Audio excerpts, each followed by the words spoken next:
Hi everyone, welcome to our YouTube channel keep it simple. आज के video में हम बात करेंगे जी एंटरटेनमेंट की, जहां पर जो इनके सबसे बड़े शेयर होल्डर हैं इन्वेस्को, वो ब्लॉक डील के द्वारा कल अपना 7.8% की जो हिस्सेदारी है उसको बेच सकते हैं। और इसकी वजह से कल जी एंटरटेनमेंट का शेयर नीचे भी गिर सकता है। तो आज की वीडियो में हम इस टॉपिक को डिटेल में डिस्कस करेंगे और ये भी बात करेंगे कि कल अगर इनके शेयर में गिरावट आती है तो क्या हमें इसको खरीदना चाहिए या नहीं।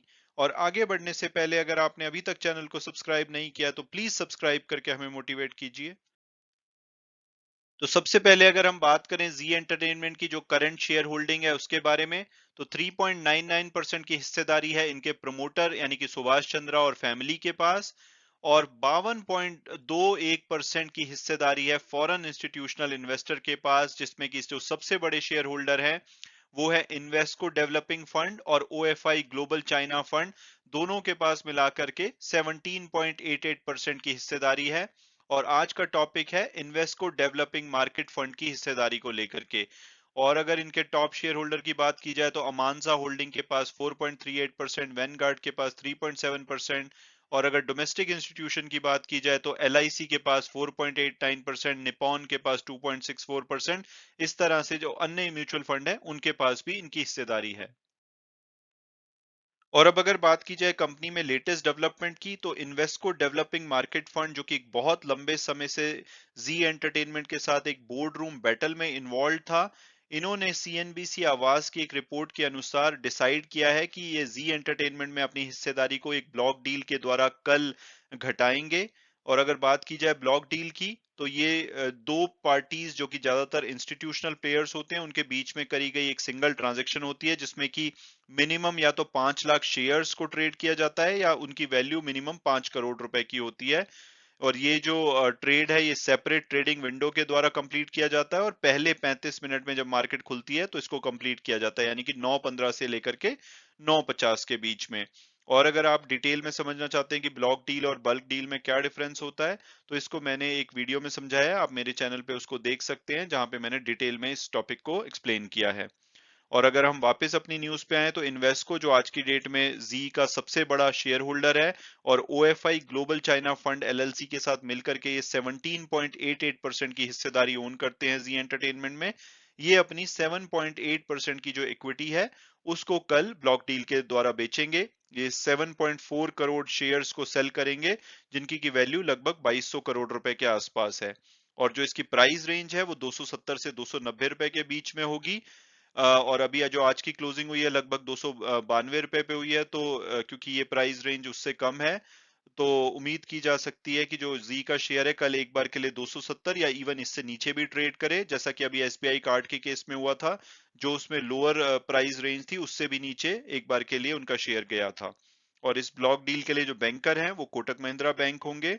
और 2 वीक पहले ही जो बहुत लंबे समय से यानी कि सितंबर 2021 से इन्वेस्को ने डिमांड करी हुई थी कि भाई आप एक्स्ट्रा ऑर्डिनरी जनरल मीटिंग बुलाइए, और उसमें ये चाहते थे कि एक तो 6 नए इंडिपेंडेंट डायरेक्टर्स को नियुक्त करें, उसके अलावा जो कंपनी के मैनेजिंग डायरेक्टर हैं पुनीत गोयंका जो सुभाष चंद्रा के बेटे हैं, उनको भी ये कंपनी के मैनेजिंग डायरेक्टर के पद से हटाना चाहते थे।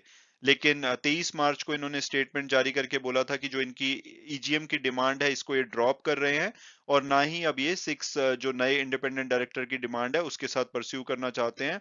और उसका रीजन इन्होंने दिया था क्योंकि जी का अब जो मर्जर है वो सोनी के साथ हो रहा है, उससे जो बोर्ड है वैसे ही मजबूत हो जाएगा, तो इसलिए ये जो अपनी डिमांड है उसको ड्रॉप कर रहे हैं।